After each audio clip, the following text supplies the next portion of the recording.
searching for this all my life. You're just my type. I've been looking for a boy who can treat me right. Your dark hair, but those eyes so bright.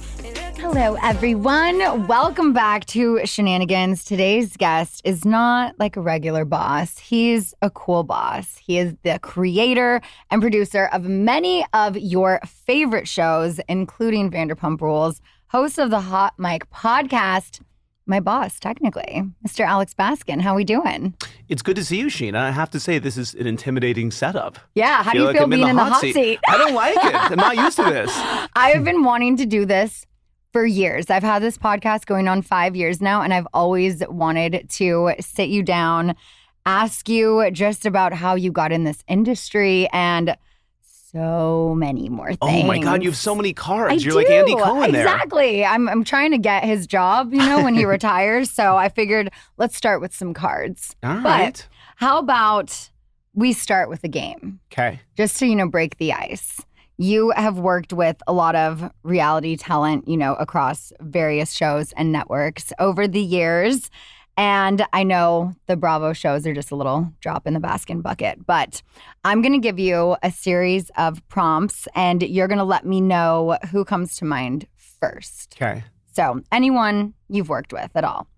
All right. What is the best moment you've had picked up on a hot mic? The best moment picked up on a hot mic. Oh my God, that's such a good question.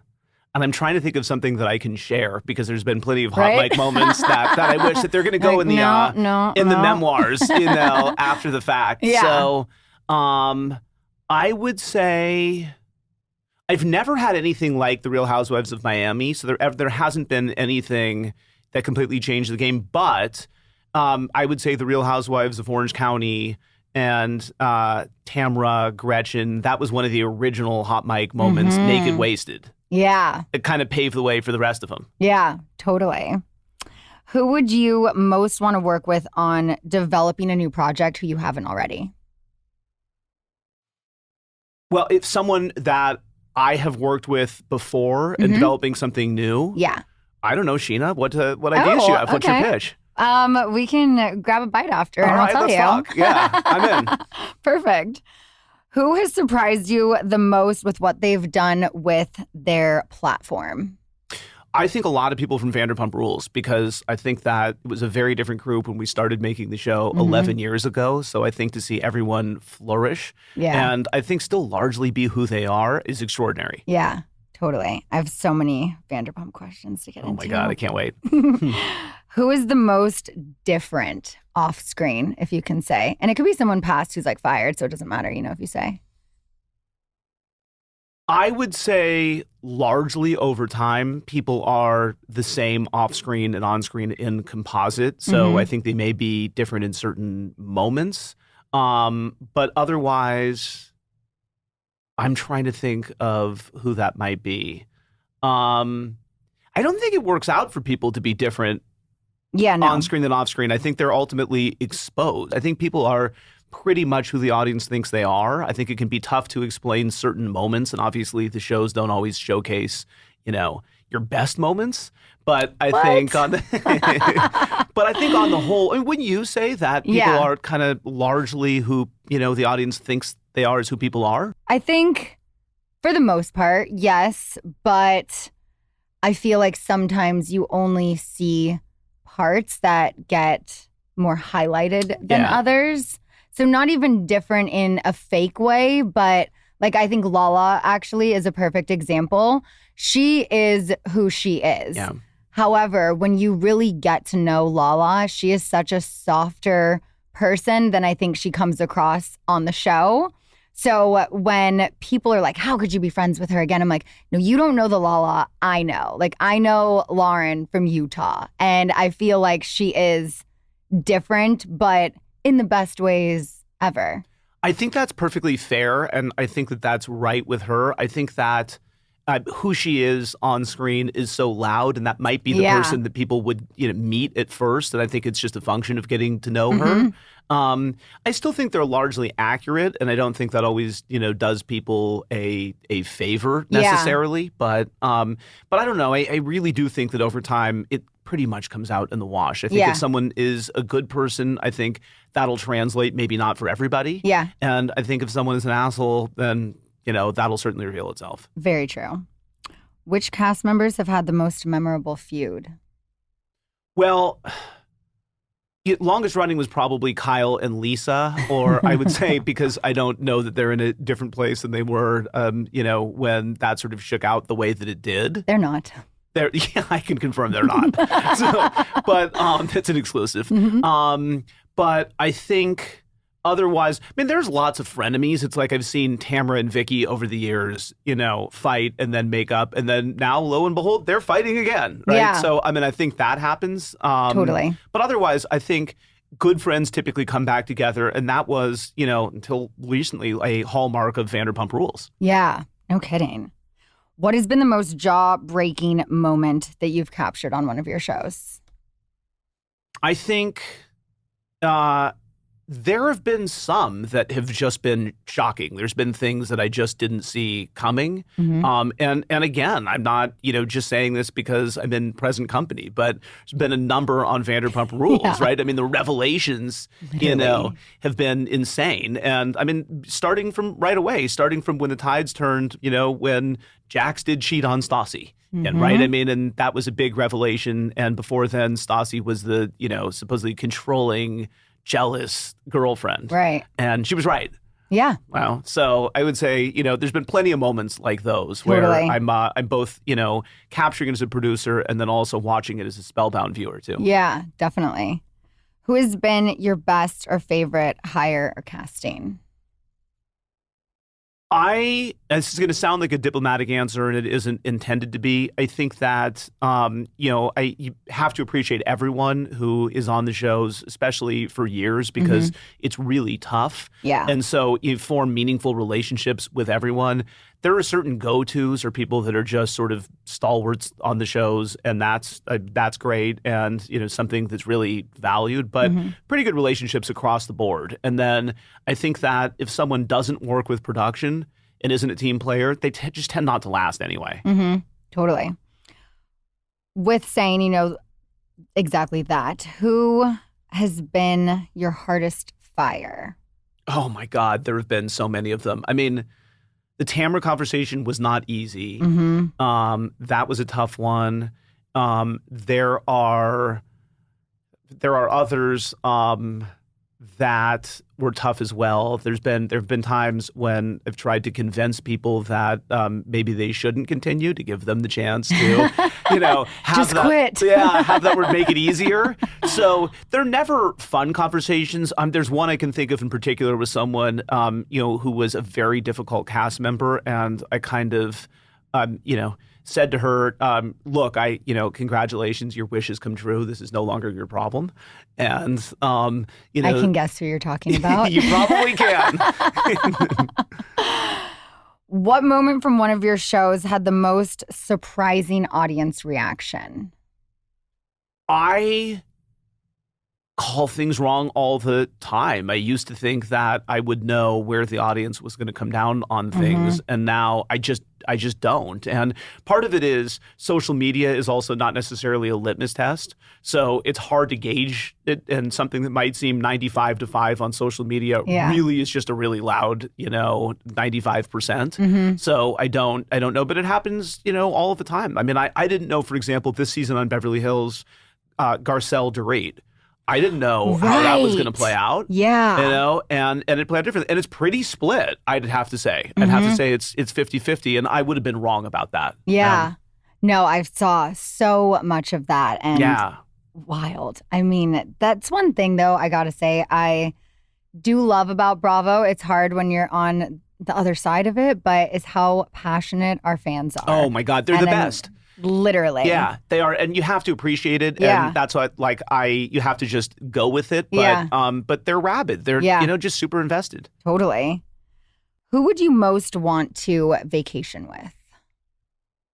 A lot of fun choices there. I'm trying to think of who would be fun to party with, but also wouldn't be annoying. So that's because I always think it's like, if you want to get to know someone, then vacation with them, live with them for a few days. So I feel like anybody in the Vanderpump cast would be fun to be on vacation with. I don't know that I could keep up, but it's a fun group. That's true. The trips with us, man, it's like we can't even keep up. Oh my God. It is Production a lot. is just exhausted by the end. It's a lot of fun and a little bit of sleep. Yes, that sounds about right. Of your former housewives, who would you like to bring back the most? I'm partial to so many of them. So I would say, look, some of them have come back to great effect and think about it all of the time. I don't know at this point what would make sense that hasn't already been done. Okay. Who do you think would make the best president? Oh, that's a really good question. I think Garcelle would be a good president. President Bouvet. So I think that could, that might be something. Lisa isn't eligible. Right. So, True. So we'll never get there. I'm trying to think of who else. That's really interesting. And then who would their cabinet be too? Right. Yeah, I got to think on that. Okay. Well, just wanted to break the ice with you. And when we get back, we're going to take a little break. I want to get into some of your background, some Vanderpump, some Hot Mic, The Valley, so much more. We'll be right back. This episode is supported by FX's feud Capote versus the Swans. Inspired by actual events, the series tells the story of writer Truman Capote and the women he betrayed. The original housewives, they were society's most elite women, rich, glamorous socialites who defined a bygone era of high society New York. From creator Ryan Murphy, this drama series features an all-star cast, including Naomi Watts, Demi Moore, Diane Lane, Molly Ringwald, Callista Flockhart, Chloe Sevigny, and Tom Hollander as Truman Capote.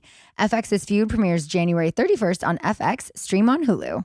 A new year brings new goals, but what about your skincare goals? Because let me tell you, it's not too late to start. Small, easy changes in your routine can have amazing results, and your secret weapon should be Dime Beauty. So let me tell you why I've recently switched to Dime Beauty. It's clean, it's a high-end skincare that is affordable, and it really works. Dime didn't sacrifice performance just to make it clean either. And when I say clean, I mean Dime is 100% transparent about every single ingredient. So you can use their products daily with confidence and know exactly what you're putting on your skin. I personally do not have time to remember the order of a 10-step routine. Like, no one has time for that, but you throw a husband and a kid in the mix, and as busy as I am, I just can't do it. So I decided I wanted to start with their Works collection. The Work system is everything you need in one powerful package. It includes a gentle cleanser, a toner, 2 incredible serums, and 2 luxurious moisturizers. Plus, y'all know I love anything with sunscreen. Their Tinted Glow Wonder Screen with SPF 30 just came out in new shades, and it is amazing. Dime has over 2 million happy customers, and their product reviews are literally all 5 stars. So if you haven't checked out Dime, where have you been? Love your skin again. Go to dimebeautyco.com now and unlock 20% off when you use code GOODASGOLD. That's dimebeautyco.com. Use GOODASGOLD for 20% off. And I'm telling you, you're going to love this stuff. So you have had a very successful career, many years now at the top of your field as a creator and producer of reality television. But I want to know, how did this all come about? Like, what is the Alex Baskin origin story? Well, I grew up and I loved television. I was an LA native, which is somewhat rare. My dad was a television writer, so I had exposure to the business. And this was in the days predating reality TV as we know it. Shows like The Real World were around, and I was so interested in them. Oh, totally. I wanted to be on that so bad. Oh, it's so cool. So I loved it. I loved every time a new cast was announced. And I grew up, listening to and watching Howard Stern, and that was essentially reality TV. And then really my transformative experience was the summer after my senior year of high school, I interned at MTV. And that's when MTV was just doing the coolest shit in the world. Totally. So it was just a factory of creativity. And I was really into it. And I actually sold MTV a pilot that they wanted to produce. And we had to attach a production company. So I met with a few different companies, including Evolution. And ultimately, they selected someone else to produce it. But having met Doug Ross, who had founded Evolution, we formed a bond. And he told me, just look, reach out if you ever want to work for me, if you ever want to get into television. Well, after going to law school many years later and realizing that wasn't the path that I wanted to take, I called Doug up and I said, do you remember me, from 6 years ago? And he said, I do. And they said, well, I'm going to have to take a job as an attorney unless you can hire me. And he found a spot for me. And I love that. Yeah. Good old Doug. So are the internet rumors true? Because I've heard that you're like the heir to the Baskin-Robbins empire. Oh my God, I wish that were true.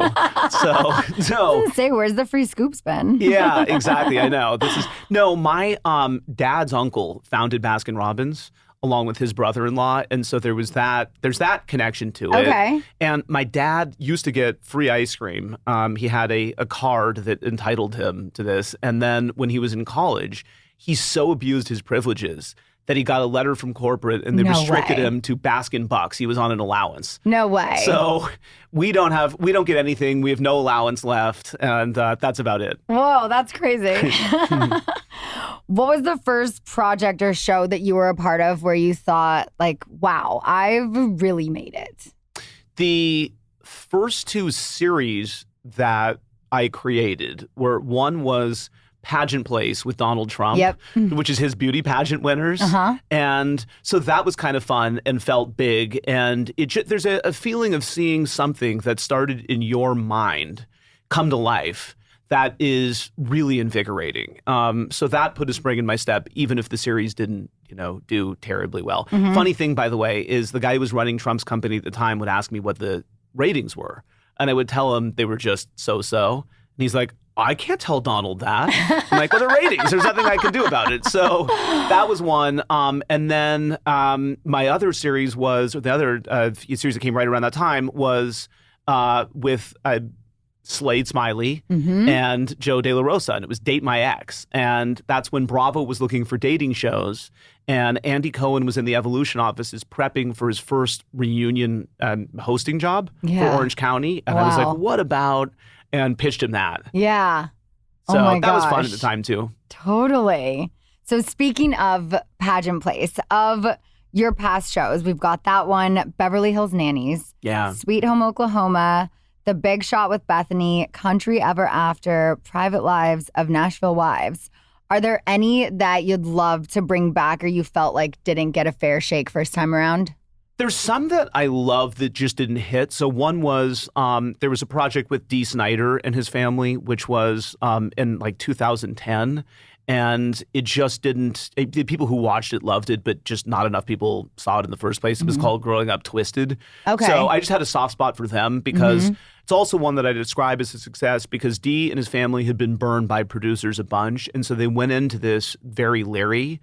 And by the end of it, even though the show wasn't a hit, they said thank you and enjoyed their experience. And that meant a lot to me. I thought we'd done right by them, and they thought so too.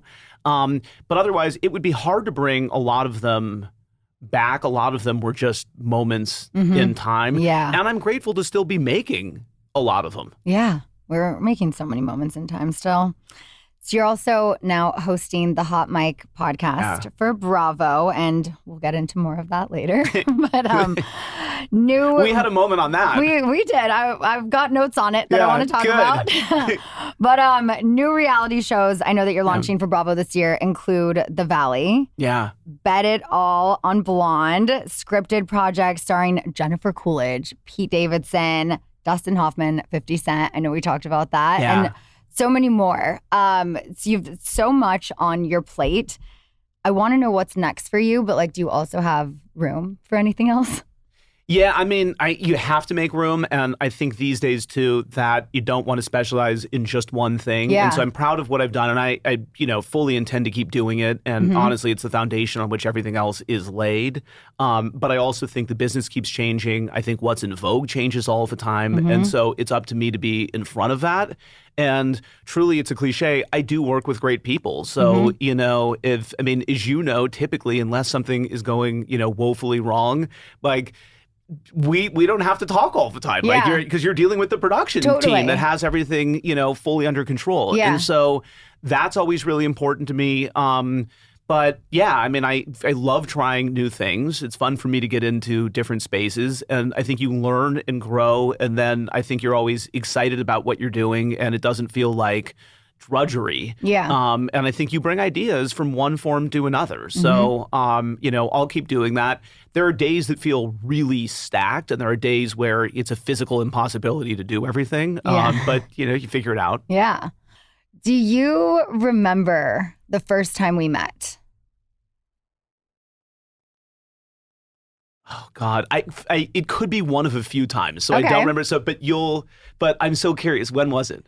From what I remember, Yeah. I vividly remember you and Kyle Richards sitting at table 25 in Villa Blanca. I was going to ask you if it was at Villa Blanca. Yes, Yeah. like when you walk in the restaurant on the left, it Yeah. was the middle row of tables. You were in the back table at the foretop, and I remember serving you. And Kyle was like, "Oh, I want to introduce you to our executive producer." And I was like, "Oh my gosh, That's so funny because I have memories of you from Villa Blanca. And we say too that I always thought that you and Kyle's daughter Farrah looked alike. Totally. We still, to this day, get that. Brock met her at Dancing with the Stars and was like, holy shit, she is your twin. Funny. So I remember thinking that when I Yeah. first met you. It was like, oh, that's Farrah's doppelganger, But I thought I thought it could have been there, or I thought it might have been at a party, or I knew it was before we were casting. Yeah.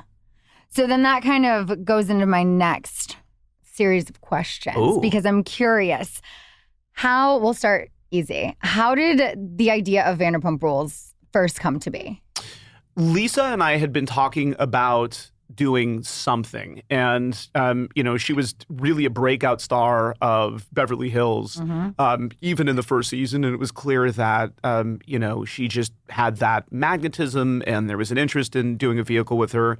She was smart enough to know that she needed the support, and she didn't want to carry something on her own, and it made sense to look at her businesses. So we were looking into Villa Blanca, but let's be honest, Villa Blanca was snoozy comparatively. Totally. So, even though Villa Blanca was sort of the Beverly Hills peach pit, in its first two seasons, Yeah. Sir was sexier. Sir just was more interesting, was a wilder place. And Sir was a place that I went with my friends, And so those were where those conversations started. And then I took a screenshot of the Sir website, which had Lisa sitting in a throne surrounded by everyone else in black and white. Yeah. And I sent it to Andy Cohen, and I was like, this is what we should do. And he wrote back like, okay, I'll give you a deal to do that. And so then we had a deal to do casting and then a presentation for that. So how did I get brought into the mix? What did that discussion look like? Well, we were looking into both of the restaurants that Lisa was a part of. And you were a part of the Natural extended friend group. And so it made sense. And so even though you weren't friends with everyone there, at the time you were friends with you were friends with Sandoval. That was it. That was my one tie that I feel like people forget too. So that was really, and that's true. I mean, that's where you do have a sense of loyalty to him, and you have a connection to him, that's obviously very conflicting at times, like right now. So that's how you came up. And we ended up meeting with, I don't even know how many people, but we met with a lot of people at both places. And Lisa used to also to kind of, reinforce the fact that this was sort of a fluid situation. Lisa would move people between the restaurants. Mm-hmm. So people who worked at Villa Blanca would take shifts at Sir and vice versa. Mm-hmm. So anyway, so we met with a lot of people, and the people who should be a part of the show pretty quickly announced themselves. And so we kind of knew what the core group was right away. And you were a satellite of that at that time because you had the connection to Tom, and then not really a relationship, or certainly not a good one with anyone else. None of them. Had my potential involvement been discussed before the scene on Real Housewives of Beverly Hills, like the season 2 finale when I'm working at the Sir event and ran into Brandy? Absolutely. So we were already pretty far underway with what we thought the group was. Mm-hmm. And then we, hand to God, had no idea, then, because we also, by the way, we would have covered it differently if we did. Mm-hmm. So we had no clue there. You were in the discussions. And then, by the way, we're like, oh, okay, this is something we want to see through. Like, at that point. But that wasn't a part of it. I'll tell you what our reservations were with you at the time were that you had been like a Disney actress. And so the concern was, would you be that open, or would the acting roots be a problem? Because at the time, that was sort of a turnoff to us and a concern that you might play to the Disney type. Yeah. And also, I remember when I met with you at Sir, you were the person who convinced me to do this show because I was so focused on acting and I didn't know that I wanted to step into this world and then forever just be typecast as, Scheana from Vanderpump Rules for this role, or it may affect other ones in the future. Isn't it amazing how things have changed? Because it was something that could have been difficult to overcome at the time. And then now the lines are just so blurred, it doesn't matter. Yeah, totally. But also difficult to overcome potentially being thrown in this reality show, as a home wrecking whore, quote unquote. 17 years later, I'm still being called that. I had a moment with Sandoval this season. You see a little bit of that in the trailer. But a couple years prior at Villa Blanca, I vividly remember the kitchen staff and all of the servers, like Pandora, everyone knew, passing around a magazine that had photos of me and Eddie in it. Really? So it was definitely known that I was this girl. And then I'm asked to work this party and go and pass a tray of goat cheese balls to the women in the corner. And I'm like, no, Lisa, I can't go over there. She's like, go over there to those women over there. And I was like, walking with the goat cheese balls. I still am triggered by goat cheese balls. Like, here you go. And I just remember Brandy was like, oh, that's that Scheana Marie girl who slept with my husband or whatever. And I'm like, I need to get the fuck out of here. I was not wearing a mic. I just thought I was working a party at Sir. I think it was honestly my first shift at Sir. No, we didn't know because I think where it was of interest to Lisa was the idea was because the lounge was opening, right? So that was that's what was featured. Then it was populating it with people who might be a part of the new series. And so that was sort of that. And honestly, I was really focused on Taylor Armstrong because that was the central, story that we were covering at the time because she was leaving her husband. And then, that ended up tragically, shortly thereafter. So that's where our attention was her in there. And she had just outed that he had been physically abusive to her. So that's what we were thinking. And then this just became one of those things. I'm like, sidebar. Yeah, like honestly, what is going on? And it was hard because it was then a matter of, talking to you and talking to Brandy separately and saying, like, I swear to God, we didn't set this up. It happened. And then of course later, you both like really bravely and gamely did that crossover, which we'll get to, I'm sure. Yeah, no, I wanted to say, I feel like that transition, I know school nowadays teaches things about reality TV and whatnot. And I feel like that is a moment in reality TV history that will be taught to people for years and years, from now. But it's not something that could ever be completely replicated. The way that show, I know we bridged Summer House. I do want to get into a little bit about the Valley, but the way we were able to so seamlessly take this conversation at the end of Housewives, the cameras follow me into work and people 20 minutes in are like, where'd the other housewives go? Where am I? Yeah, I know. They were, as Brandy said, we kidnapped them. Yeah. So, but, well, and I'm trying to tamp down expectations of that on the Valley because, you know, I was accused of overhyping the third episode of the Vanderpump Rules reunion. Ask you about that. And so, which you me out and stuff. And I'm like, what did people think I was referring to, by the way? Like, sort of like, you know, an execution or a pregnancy or something. I'm like, I don't know what people would have imagined. But, yeah, I don't think that can be recaptured. So I think that can be an inspiration. And I think the idea of moving seamlessly from one to the other is great. But that was different. That was, you know, so powerful and awkward and tense. And like I said, I really thought brave of both of you to do. How did you get Brandy on board to do that? Series of conversations with her, and you know, she was really committed to what made Beverly Hills great, and I do think that deep down she wanted to have the conversation with you, but I don't know that she wouldn't have had it then, right? And so she agreed to do that for the show, and it was grateful to her for that. That was really tough. I mean, you know, it was really hard for her, and she was shaking before, and certainly you were, and and so it was. I mean, I remember being there and no idea what was going to happen, how it was going to end. It could have been really bad. Yeah, so wild. Just yeah. I mean that moment, that transition, it was iconic, and you know, I'm thankful to have been a part of the launch of this entire, you know, thing that we've done together. 11 years now. Long time, and you were right there at the center of it. Yeah. So speaking of transitions, you relayed in an interview this past week that the Valley will have a backdoor launch with a similar transition featuring a conversation between Jax and Sandoval. How do you feel that will measure up to the Beverly Hills Vanderpump one?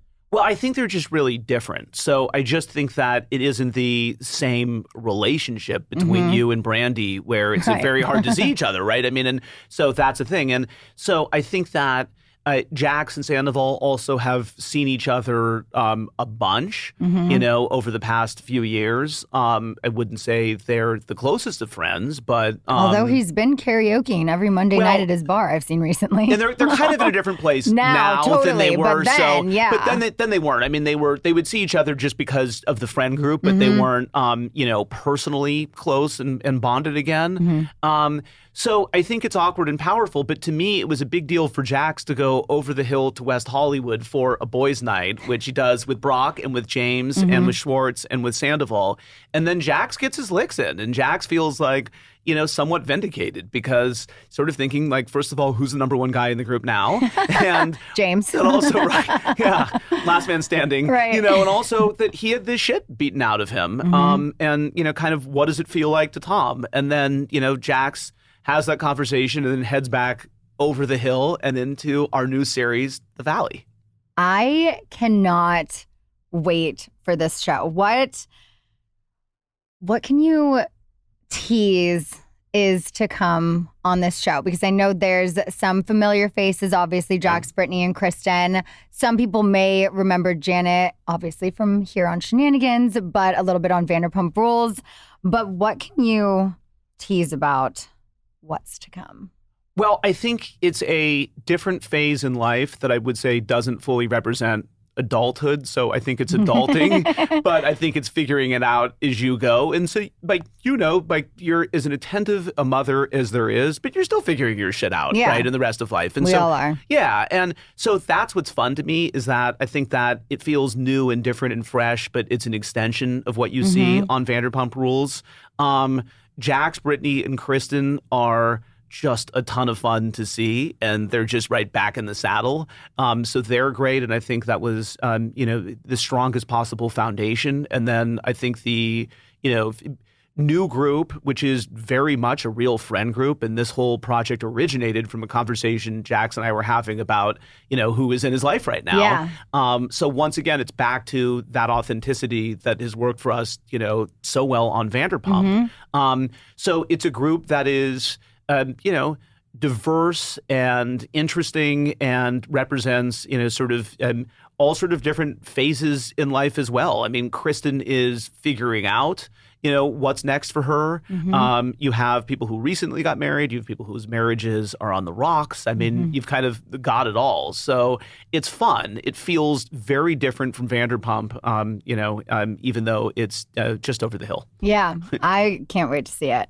I saw Jack said on his podcast yesterday that he was the one who came up with the idea for the Valley. So did he call you? He said you guys like met up at a hotel or something and he kind of pitched you this idea and then you were just like, yeah, this is something we need to do. Yeah, I mean, he called me up and said, let's meet up for a drink. There's a project I want to talk about with you. And he said, I'm ready to come back and let's talk about what that looks like. And I just always believe in starting with what's real. Yeah. So he said, who is in your life? Like, let's, develop this out. And so we put a bunch of his friends on tape and, and I think we settled on just a really strong nucleus. And then, honestly, the strength of Vanderpump Rules then, just allowed us to just expedite things and get right into production. And so that was great. So the new life that Vanderpump found. And another thing I want to clarify, and you did this, thank you for me before too, is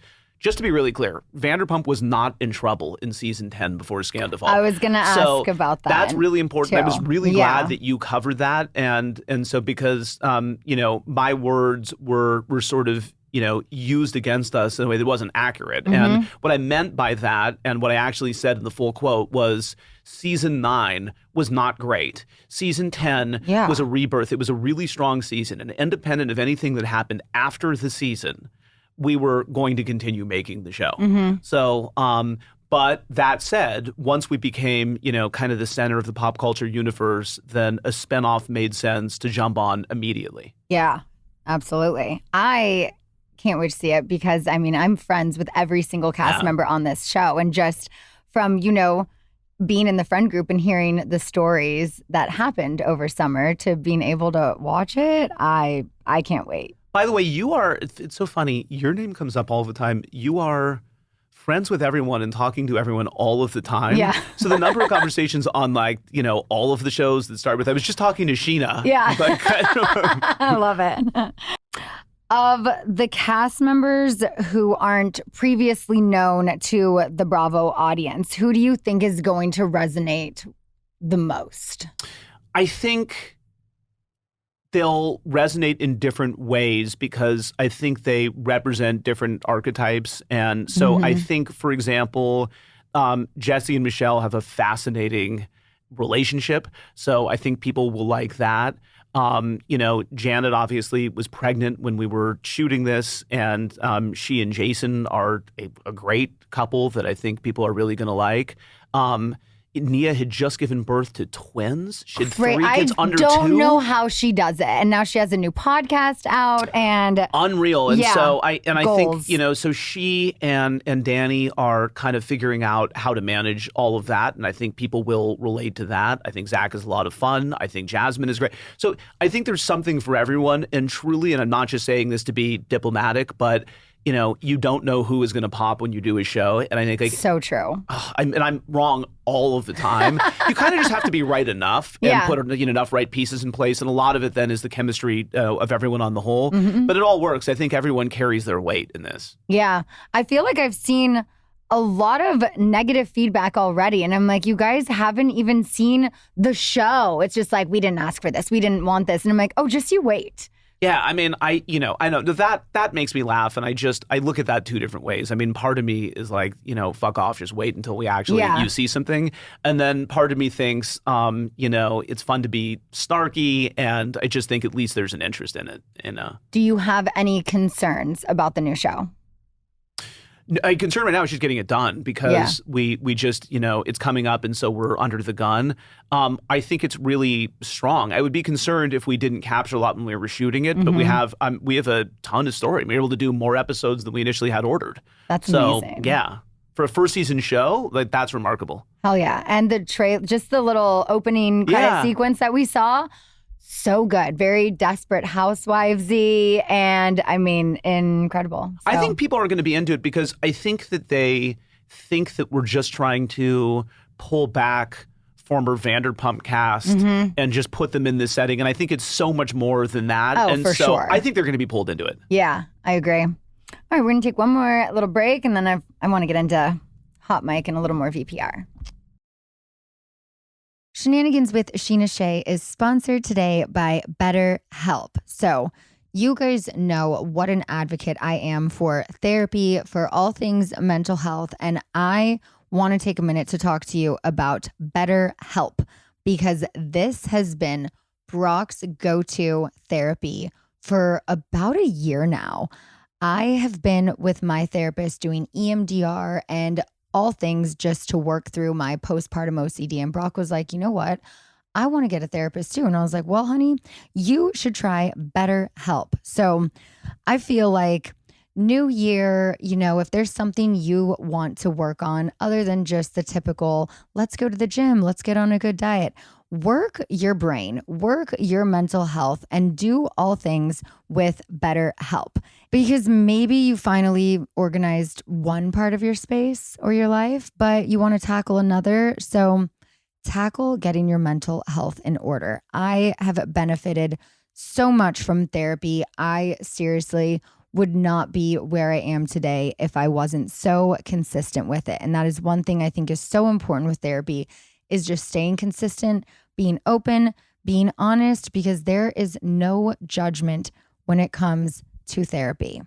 If you're thinking of starting therapy, give BetterHelp a try. It's entirely online, designed to be convenient, flexible, and suited to your schedule. You just fill out a brief questionnaire and get matched with a licensed therapist, and you can switch therapists at any time for no additional charge. So celebrate the progress you've already made. Visit betterhelp.com/goodasgold today to get 10% off your first month. That's betterhelp.com/goodasgold. And while we're taking care of our mental health, we should also take care of our body. We should take care of with exactly that, Care of, which is a subscription service that ships high quality, personalized vitamins, supplements, and powders conveniently to your door every month. They offer a curated set of products that are designed to work with research-backed ingredients and optimal doses. So you've probably seen these all over online. They have the most Instagrammable packaging. It comes individually packaged each day with your name. It has a cute little inspirational quote, and it makes it easy to just have them on the go so you never forget to take your vitamins and supplements. All you do to get started is you take a short, simple quiz online about your lifestyle, health goals, and Care of will give you doctor-backed recommendations. It's literally that easy. I personally love a good quiz, and this one was fun because it was about me, and everyone thinks I like to make everything about me, so Care of was perfect. Also, Care of's app helps you track how you're feeling and play back insights about your results over time, so you can adjust your routine as your needs change. I feel like too, for me personally, when I first started with Care of, it was at a very different time in my life, pre-baby. Whereas then through pregnancy, after pregnancy, they're able to tailor things to exactly what stage in life you're going through, whether you need to add some CoQ10 or DHA. There's so many things that I have learned now that as I'm approaching 40, I need to take daily. So what are you waiting for? For 50% off your first month subscription with Care of, go to takecareof.com and enter code BROCK50. And that is 50% off your first month subscription with Care of. Go to takecareof.com and enter code BROCK50. Okay, so I know we touched on this a little bit earlier, but I recently appeared on your Hot Mic podcast, and I got in a lot of hot water following that, to say the least. I was really excited to post about this interview, and then I was seeing the feedback, and I was like, because I felt like we had a really great, candid conversations about the ups and downs of reality TV and BTS of Vanderpump Rules. And unfortunately, because it's behind a paywall, not everyone has access to it. But I thought it was a great episode. I think you've had other amazing episodes. I know you've had Kyle Richards and Heather Dubrow and Terry and whatnot. So I do want to encourage my listeners to go pay the $3.99 subscription and go have a listen, because so many great episodes. But I feel like the only thing the masses have seen from that interview was an edited together promo clip that maybe doesn't give context to the larger conversation into how these clips fit into that. So my question is, why was that clip chosen to be the only portion of the interview available to the public, and who chose it? Well, I think there were 2 clips that were chosen. I can't offhand remember the other one, but they choose 2 per episode. Okay. And I don't pick them, I would say if I did, is I can't watch myself. So that's the conversation that I have with the entire team, because they're like, well, don't you think it would make you better if you could watch and you could learn? I'm like, well, maybe, but I'm not going to do that. So we'll never know. So I find I'm just too self-conscious. Mm-hmm. But you did a great job. I mean, you didn't have your cards or anything. You're just a great conversationalist. And I genuinely enjoyed that interview. So I hated how much backlash I felt bad about that, because you really don't want someone to, on the one hand, is like, it's great. There's a lot of attention on it. But I felt bad because I want that to be a fun place for people to go. Mm-hmm. So I'm not trying to, make anyone uncomfortable or sort of, draw any attention to it. I was surprised by how viral it went. Yeah. And I was too. I mean, it was worse than being in Sandoval's room at BravoCon. Yeah. Yeah, I didn't see that coming at all. And so once I saw it, and I posted it because it was because Bravo TV, if you come and posted it, mm-hmm.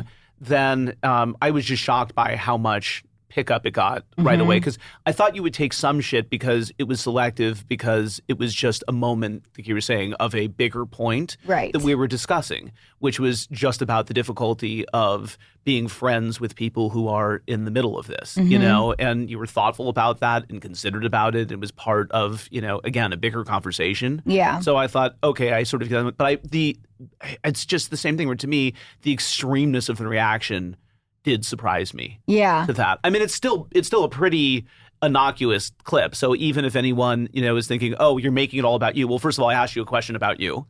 Right. So, I mean, I'm not sure who else you would make it about. Yeah. And so I was, so we were talking about the difficulty of being in the middle of this. Yeah. And you related that. So I didn't see that coming, but I was just, shocked, as I continue to be, about how invested people are. Because I am such a perfectionist, I was so annoyed that I misspoke a little and I said directed instead of directly affected. I just took those words and put them together, and I'm like, look, I said what I said. I'm not here to defend or try and, be like, well, I said that, but I didn't mean that. It was like, no, you know what? Last year I was put in a really tough position, having to go to court, losing 2 people, et cetera, et cetera. So I was just trying to explain that there was, more than just what you see. And with Ariana, I just hope she always knows that I do always have her top of mind. I am always going to be loyal to her.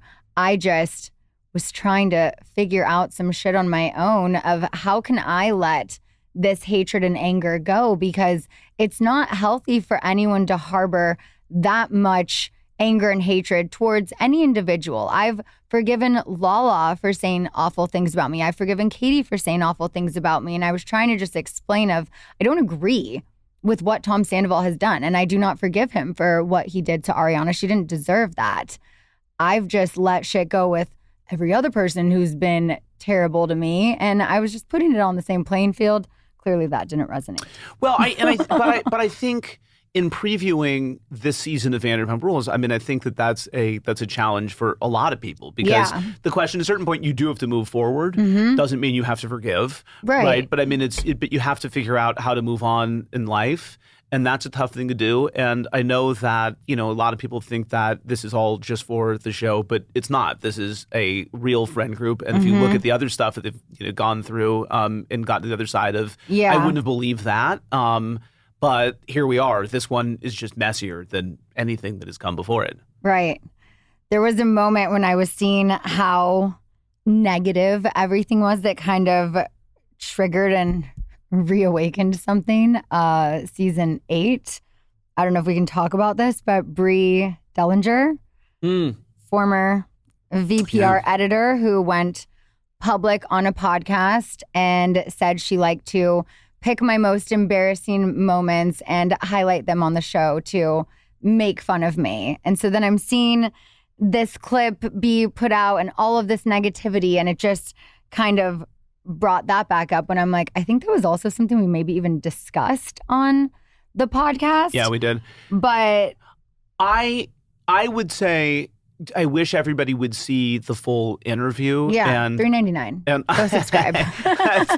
Don't blame me, but I have to. No, I wish that it were readily available, and there's some, and I would love for it to be as accessible as possible. But I did think it was a thoughtful conversation, and the whole point of having you and Jeremiah on and having behind the scenes people too is to open up what it means to make the shows. Yeah, and so I thought, on the one hand, that was a great clip to choose because look at the attention that it got. But Seriously. I also wanted to type it, so like, well done. But yeah. After seeing that backlash, did anyone on your team maybe feel like, ooh, that wasn't fair to Scheana? Like maybe we shouldn't have put that clip out? Or when it's clickbait, there's just no rules?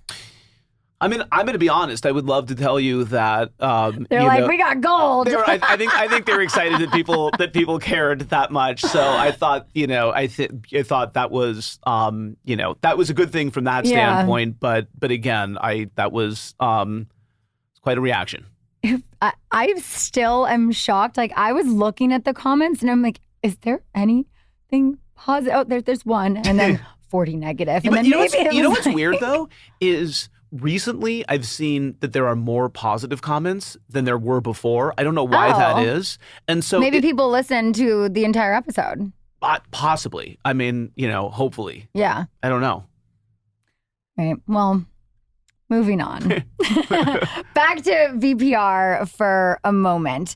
You mentioned this a little bit earlier about how the show seemed to be on a downward trajectory after, seasons 9 and 10. But do you think no matter what, if Scandal hadn't happened, like no matter what, there was a season 11? Unquestionably, because season 10 was so good. Season 10 was great. So our ratings were doing fine. So and they were better than they were in season 9. And I thought that we were in a really good place. And so I don't see a world in which we wouldn't have gotten a season 11. And in fact, I actually think that Scandival has made it more challenging to make the show going forward. So I think there's this big surge, and then it was a lot of pieces for us to pick up. Yeah.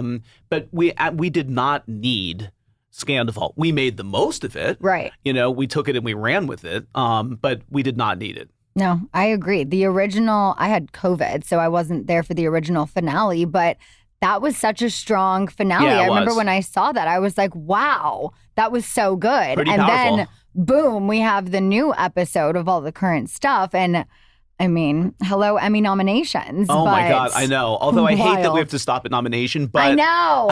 Welcome to Wrexham. I'm sorry. It should not have been in our category. It is not even a comparable show. Great show. Love Ryan Reynolds, but should have been in a different category, just saying. I'm going to agree.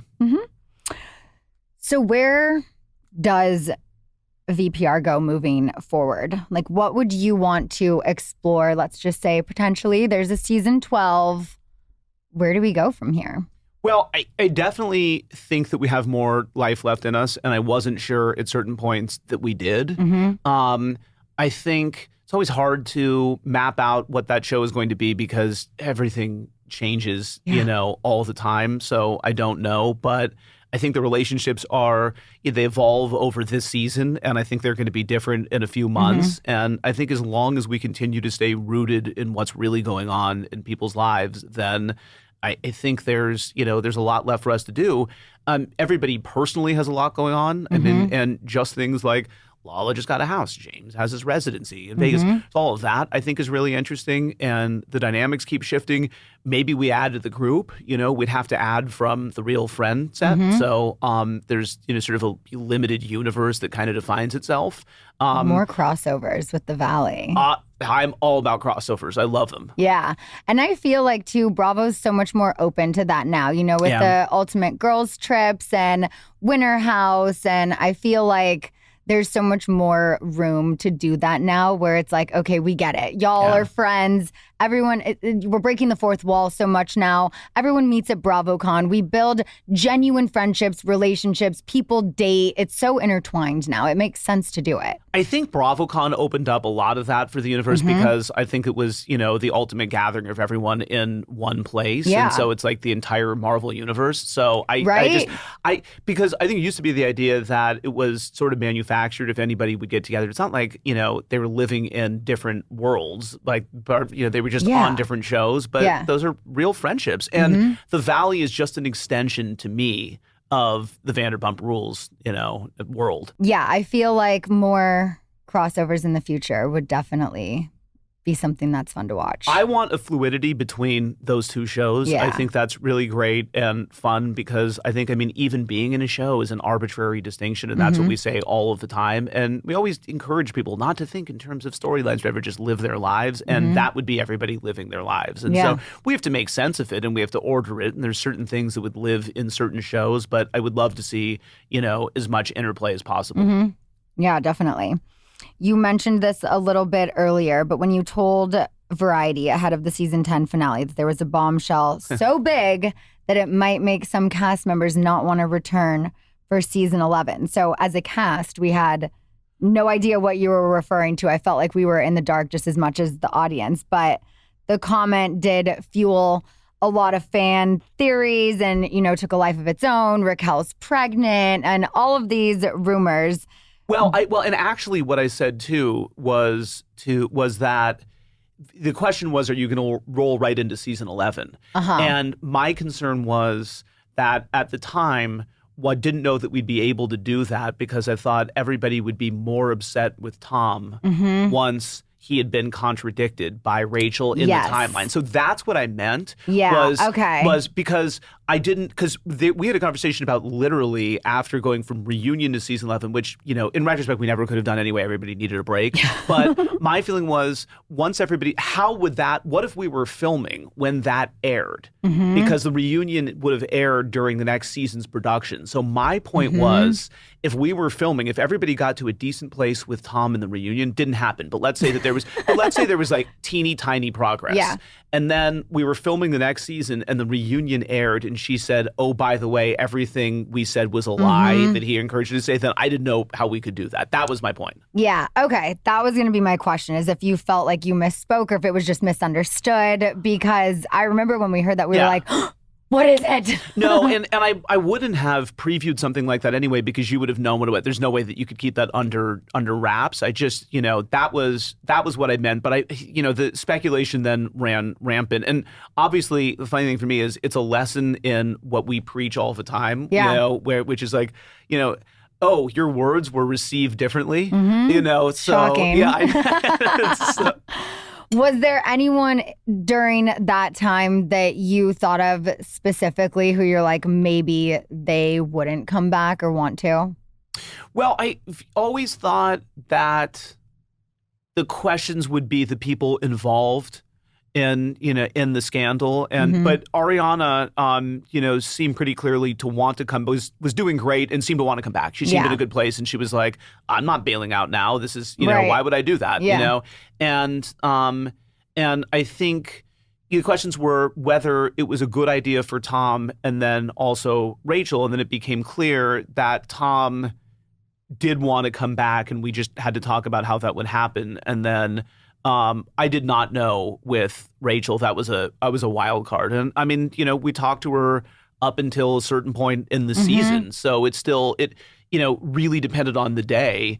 And I had said to, Jeremiah at a certain point, just plan on her not coming back because Jeremiah also would want an answer right away and was really impatient. So she'd be, she's coming back, she's not coming back. And I'm like, giving her call times or not? That's exactly, he's like really like nuts and bolts about it. Yeah. And my feeling is that's not going to be like, we don't know and you're going to have to roll with it and we'll see. Yeah. I know she said on Bethany's podcast back in August, she didn't return because Bravo wouldn't agree to pay her what Tom and Ariana were making. But then on her own podcast recently, she said she didn't return because it was an unhealthy environment for her. So what is your understanding of why she didn't return for season 11? I don't know. I mean, I think that, she had a very healthy offer in front of her. Our concern was whether it was the right thing for her anyway, because, at that point we weren't sure. I thought that it would have done well for her. I thought it would have been the right forum for her to tell her story. Right. And so I thought good about it I felt good about it from that standpoint. She had concerns about reintegrating into the group. We said, we're here to support you and protect you. And that may or may not make sense. I didn't know how she would be received. But ultimately, I think the right thing happened. If she didn't think it was right for her to come back, then, we didn't want that on us. And, we're doing okay over here. Hopefully she's doing okay over there. Totally. Was there ever a conversation where if it wasn't, best for her mental health to come back in a full-time capacity, maybe just returning for a few conversations? Yeah, we talked about anything and everything. I mean, we thought that, if she didn't want to be a part of the group or that didn't make sense, then, maybe just to see her would be a thing. And so we were open to whatever form it might take. It got a little bit difficult because we got so deep into the season that I didn't exactly know how it would work. And but we were open to, whatever made the most sense for her and us. Do you think if there is a season 12, the door would still be open for her to return if she wanted to? I don't see that happening. Oh, okay. Interesting. Back to the season 10 reunion. From a production standpoint, was this your most challenging reunion to navigate? Yes, there's so many reasons. I mean, we were on the phone the night before talking about the fact that, there were legal considerations that you face. And it's like, can you even show up there? What does that look like? How do we mark out the yards? How do we, all of that stuff? We did it. So that was really, we did it.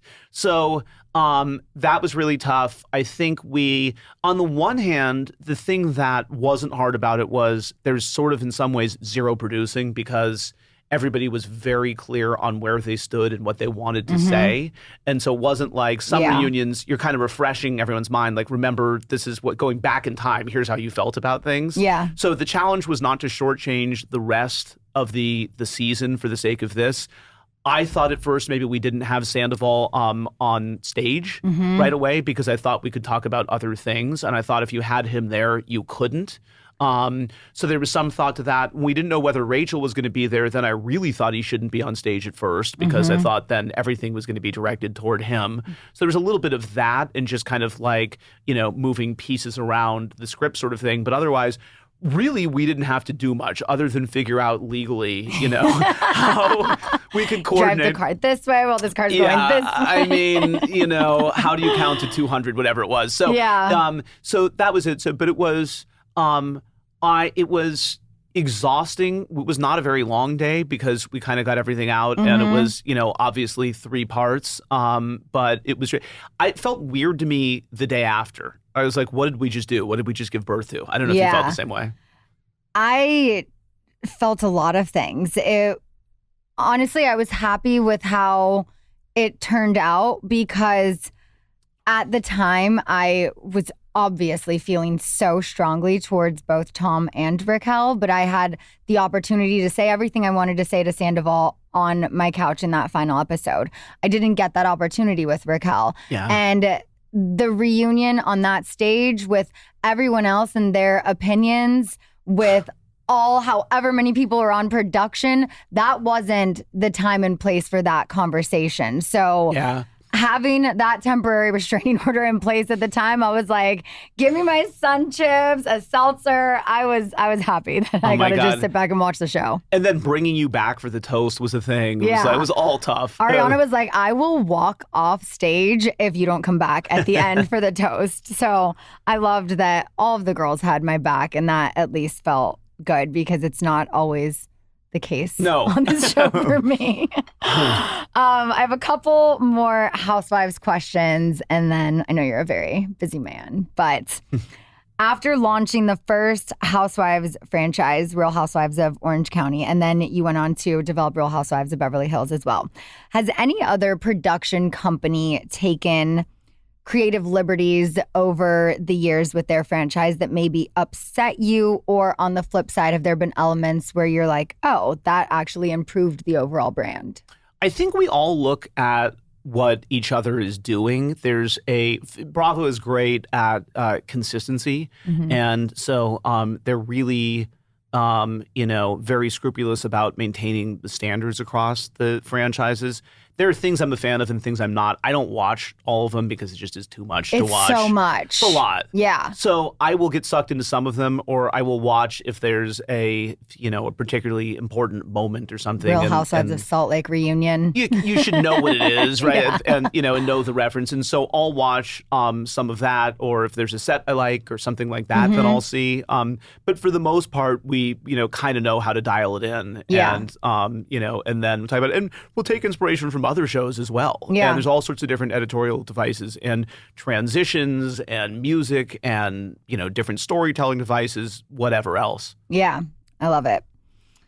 Speaking of housewives and those who don't necessarily always get along with their cast, I feel like that is a common occurrence on mostly all shows, Bravo, but especially in the Housewives franchise. What do you think it would take to get LVP back on Beverly Hills Housewives? And have you ever discussed that with her? And I just don't think it's where we haven't discussed it, because I think she's at a different point, and I just don't know that it would make sense. I think she had an unbelievable run on it. But I don't know, I don't know that there's that loving feeling, anymore there. And she's gone on and done so much else. Yeah. So I just, sometimes the great thing is just sort of leaving the run where it is. And, and so that's what I think. I think things have changed somewhat because that cast has turned over like they pretty much all do. And so, so I think there isn't that sense of history there. And certainly the world would love to see her and Kyle try to hash things out. I don't know how far they'd get. So that's what I would say. She's really doing great where she is, and the show's in a really good place too. Yeah. But what about leaving the run before the reunion? From a production standpoint, how...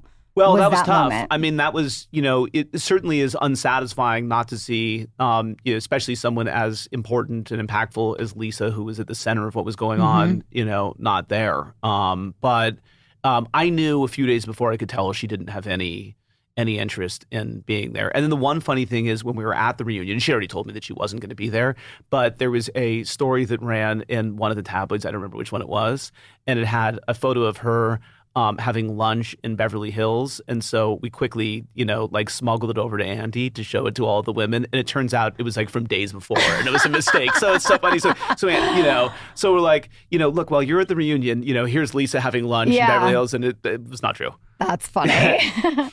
Well, thank you so much for getting in the hot seat and getting into some shenanigans with me. I have, like I said, wanted to do this for so many years, and this was so great. So much fun. Thank you. And congratulations on everything that you have done with the show. And thank you for being such an important part of the success that we've had over all these years. Thank you. Thank you guys for listening and watching. We'll be back next week. Bye. I've been searching for this all my life.